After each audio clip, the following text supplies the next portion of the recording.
नमस्कार दोस्तों, मैं डॉक्टर स्वप्निल सागर जैन निरामय होम्योपैथी के अपने इस YouTube चैनल पर आप सभी का बहुत बहुत स्वागत करता हूं। दोस्तों, आप लोगों ने कई बार ऐसा अनुभव किया होगा कि आपके पेट में एकदम से बहुत ज़्यादा गैस बनने लगती है और उस गैस के कारण आपका जो पेट है वो फूल जाता है और कई बार वो गैस इतनी ज़्यादा बनती है कि पेट गुब्बारे जैसा फूल जाता है, बलून जैसा फूल जाता है। इस तकलीफ को अफरा कहा जाता है, यानी कि जब पेट में गैस बहुत ज्यादा बन जाती है और उसके कारण पेट बहुत ज्यादा फूल जाता है, तब इस कंडीशन को डिस्टेंशन ऑफ एब्डोमेन या फिर अफरा कहा जाता है। आज इस वीडियो में जिस मेडिसिन के बारे में मैं आपसे बात करने वाला हूं, वो मेडिसिन अफरा की इस समस्या के लिए यानी कि डिस्टेंशन ऑफ एब्डोमेन के लिए और इसके साथ साथ र्यूमेटिक आर्थराइटिस यानी कि जोड़ों का दर्द, जोड़ों की सूजन, र्यूमेटिज्म या गाउट, जो भी आप कहना चाहें, इस समस्या के लिए और इसकी जैसी बहुत सारी समस्याओं के लिए एक रामबाण औषधि के रूप में काम करने वाली दवा होती है। अफरा के लिए इस मेडिसिन की जो शक्ति है, इस मेडिसिन की जो क्रियाशीलता है, वो इतनी तीव्र है कि ना केवल इंसानों में बल्कि यदि जानवरों में भी एब्डोमेन का डिस्टेंशन है, पेट में बहुत ज्यादा गैस है और बहुत ज्यादा उनका पेट फूल गया है गैस के कारण, तब उस अवस्था में भी ये मेडिसिन उनको भी पूरी तरह से ठीक करने की क्षमता रखती है। होम्योपैथिक मेडिसिनल साइंस में इस मेडिसिन को कॉल्चिकम ऑटमनेल कहा जाता है या सामान्य भाषा में इसे कॉल्चिकम के नाम से जाना जाता है। तो आज इस वीडियो में मैं आपको बताऊंगा कि कॉल्चिकम का उपयोग हम किन कैरेक्टरिस्टिक सिम्टम्स के साथ किन किन बीमारियों में कर सकते हैं। चलिए दोस्तों, शुरू करते हैं। और इस मेडिसिन का जो सबसे पहला सिम्टम है वो ये है कि कॉल्चिकम का जो पेशेंट होता है उसे किसी भी प्रकार के खाने की स्मेल बिल्कुल भी सहन नहीं होती। मतलब कि यदि वो आदमी दूसरे कमरे में भी बैठा है और वहां से किचन से होते हुए कोई खाने की स्मेल, पुड़ी की हो सकती है, पराठे की हो सकती है, किसी भी प्रकार का खाना हो, यदि उसकी नाक में आ जाता है और यदि उसने वो स्मेल सूंघ ली, तो समझ जाइए कि उसको बहुत ज़्यादा तकलीफ होने वाली है, नौशिया होने लगता है यानी कि मतली आने लगती है और कई बार उसे उल्टी भी हो जाती है यानी कि वॉमिटिंग भी हो जाती है। तो ये एक कैरेक्टरिस्टिक सिम्टम होता है इस मेडिसिन का, जो होम्योपैथी में किसी दूसरी मेडिसिन में नहीं पाया जाता, कि इस व्यक्ति के अंदर खाने की स्मेल को बिल्कुल भी सहन ना कर पाने की बीमारी होती है। किसी भी प्रकार का खाना हो, किसी भी प्रकार की खाने की स्मेल हो, उससे बिल्कुल सहन नहीं होती और उसके कारण उसे बहुत ज्यादा नौशिया यानी कि मतली और उल्टी आने की शिकायत होने लगती है। इसका दूसरा कैरेक्टरिस्टिक सिम्टम है, जैसा कि मैंने अभी आपको बताया था, कि ये जो व्यक्ति होता है इसे पेट में डिस्टेंशन हो जाता है, गैस बन जाती है, अफरा जिसे कहा जाता है, और उस अफरा के कारण इसकी बहुत सारी समस्याएं इसमें आ जाती हैं। सांस लेते तक नहीं बनता है। साधारण सी बात है, यदि किसी व्यक्ति का पेट फूला हुआ हो, डिस्टेंशन ऑफ एब्डोमेन उसमें हो गया हो, तो उससे सांस लेने में बड़ी तकलीफ होती है। तब उस कंडीशन में कॉल्चिकम सबसे शक्तिशाली मेडिसिन है होम्योपैथिक मेडिसिनल सिस्टम की। इसके अलावा भी चाइना ऑफिसिनालिस, रेफेना सेटाइवस और एस्फिटिडा में भी डिस्टेंशन ऑफ एब्डोमेन देखने को मिलता है। लेकिन डिस्टेंशन ऑफ एब्डोमेन के कारण होने वाली जो तकलीफ है, सबसे ज्यादा यदि किसी मेडिसिन में होती है तो वो कॉल्चिकम ऑटमनेल होती है। इस मेडिसिन का तीसरा कैरेक्टरिस्टिक सिम्टम होता है दोस्तों गठिया, यानी कि र्यूमेटिक आर्थराइटिस, गाउट, र्यूमेटिज्म, कुछ भी आप कह सकते हैं। होम्योपैथी में इसके नाम का उपयोग नहीं किया जाता, बीमारी के लक्षणों का उपयोग किया जाता है। तो जोड़ों में होने वाले दर्द, जोड़ों में होने वाली सूजन के लिए कॉल्चिकम बहुत ही अच्छी मेडिसिन है, बहुत ही शक्तिशाली मेडिसिन है। खास तौर से यदि किसी व्यक्ति में गठिया का दर्द खाने की स्मेल को सहन ना कर पाने के लक्षण के साथ यदि आता है, तो फिर कॉल्चिकम उसकी दवा होती है। इसके साथ साथ यदि किसी व्यक्ति को पेट में जलन पड़ने की शिकायत है और उसके साथ में उसे ऐसा लग रहा है जैसे पेट में बर्फ जैसी ठंडक है, अब साधारण सी बात है, यदि किसी व्यक्ति को अपच की शिकायत है, इंडाइजेशन की शिकायत है, खाना सही से नहीं पच रहा है, तब उस कंडीशन में उसे डिस्टेंशन होगा ही, एब्डोमेन में उसके फूल जाने की समस्या उसकी होगी ही, गैस उसे बहुत ज्यादा बनने वाली है। तब उस कंडीशन में एसिडिटी भी उसे होने लगेगी और उस एसिडिटी के कारण ही उसे जलन की समस्या होगी और वो जलन बर्फ की ठंडक जैसी जलन उसको होगी।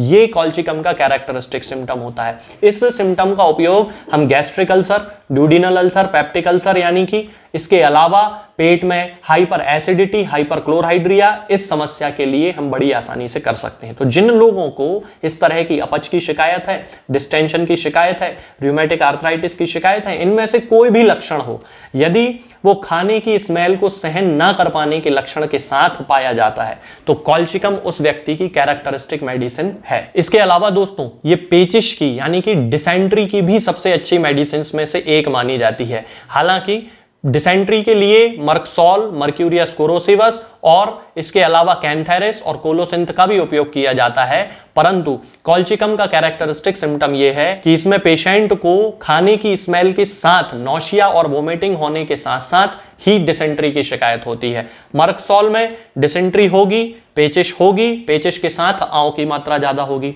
मर्क्यूरियस कोरोसिवस में डिसेंट्री होगी, पेचिश होगी, लेकिन आंव की जगह खून की मात्रा ज्यादा होगी। कोलोसिंथ में जो पेशेंट होगा उसे पेट में बहुत ज्यादा दर्द होगा, पेट में ऐंठन होगी और पेट को दबाने से या पेट की ओर झुक के बैठ जाने से कोलोसिंथ में आराम मिलेगा। और कैंथेरिस में डिसेंट्री होगी यानी कि आंव पड़ेगी, पेचिश होगी, उसके साथ साथ उसको पेशाब में जलन पड़ेगी।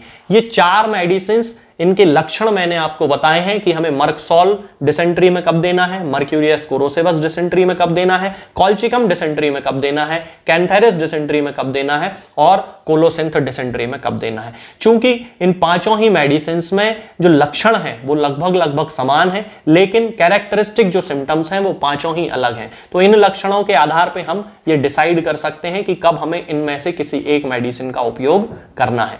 इसके साथ में यदि हम कॉल्चिकम के गठिया की बात करते हैं तो इसका जो गठिया यानी कि जोड़ों का जो दर्द होता है वो एक स्थान से दूसरे स्थान पर परिवर्तित होता है। जैसे कि कभी इस हाथ की उंगली में दर्द होगा, कभी पैर की उंगली में दर्द होगा, कभी कंधे में दर्द होगा, कभी गर्दन में दर्द होगा, सर्वाइकल की समस्या हो सकती है। इस तरह से जगह बदल बदल कर गठिया का दर्द उस व्यक्ति को होता है।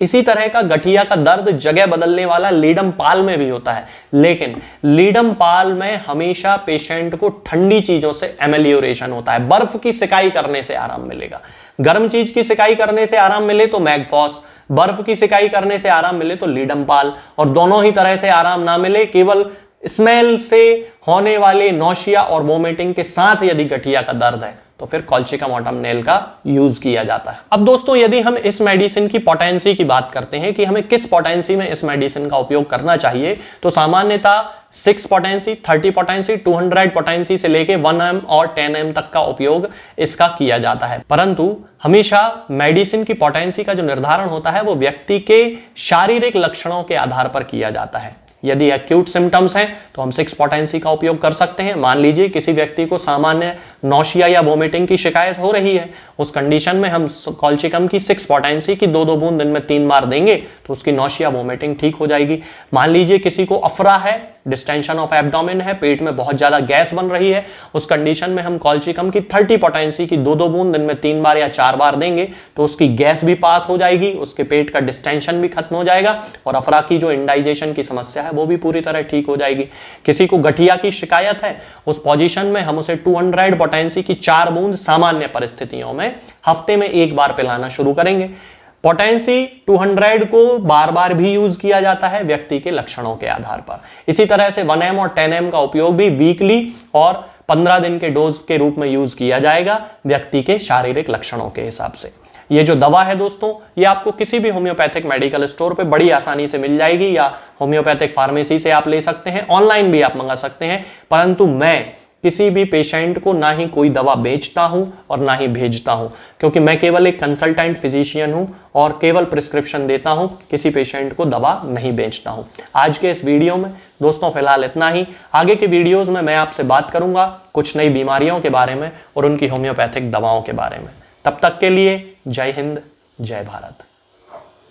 दोस्तों होम्योपैथिक दवाओं को खाने का सबसे अच्छा तरीका होता है कि हम हमेशा खाली पेट इन दवाओं को खाएं। जिन दवाओं को दिन में केवल 1 बार खाना है उन्हें सुबह खाली पेट खा लेना चाहिए, मुंह में अच्छे से कुल्ला करके, गार्गल्स करके मुंह को साफ कर लेना चाहिए और उसके बाद हमें होम्योपैथिक दवाई खा लेना चाहिए। जिन दवाओं को दिन में 2 बार या 3 बार या 4 बार खाना होता है उन दवाओं को खाली पेट खाने का मतलब होता है कि हम उन दवाओं को खाने के लगभग आधे घंटे पहले या फिर 2 से ढाई घंटे बाद ही खाएं। और उस स्थिति में भी हमारे मुंह में किसी भी वस्तु का, किसी भी चीज का